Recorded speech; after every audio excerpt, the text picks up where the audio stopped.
সুন্দর করে মেখে নিব। মাটির চুলায় এখন আমি খাসির মাংস রান্না করব, তো সেটাই আমি সুন্দরভাবে ম্যারিনেট করব এখন।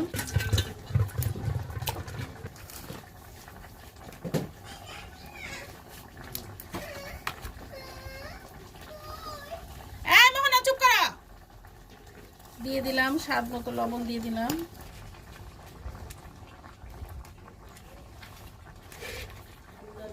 রসুন বাটা, জিরা বাটা, আদা বাটা,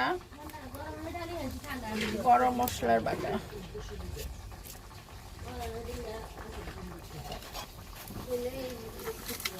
এখানে দারচিনি এলাচ বেশি, এখানে আস্তভাবে দিয়ে দিলাম তেজপাতা, দারচিনি এলাচ।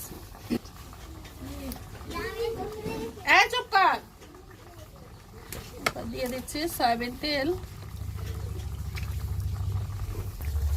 এবার আমি হাতে সুন্দর করে মেখে নিব। মাখানোটা যত বেশি ভালো হবে মাংসটা মজা হবে তত বেশি। আর আমি ম্যারিনেট করে আধা ঘন্টা রেখে দিব, তারপরে রান্না করব।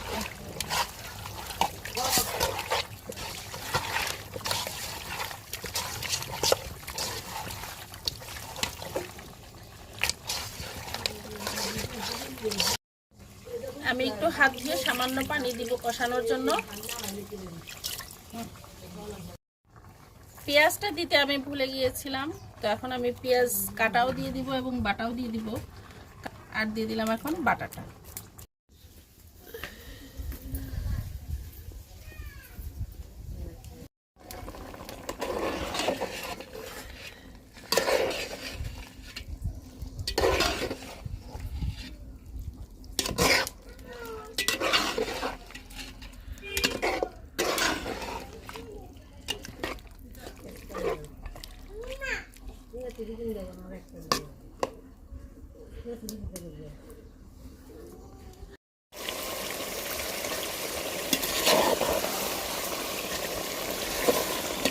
তো আমি আলু দিয়ে সুন্দর করে যে কষিয়ে নিয়েছি, এখন পানিটা দিয়ে দিব, গরম পানি দিয়ে দিব এর মধ্যে।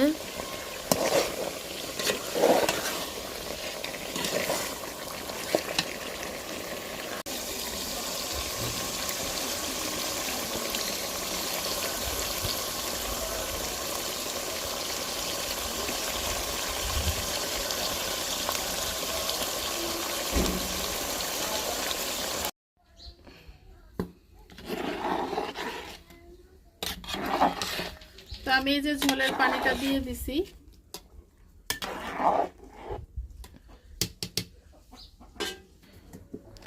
আমারটা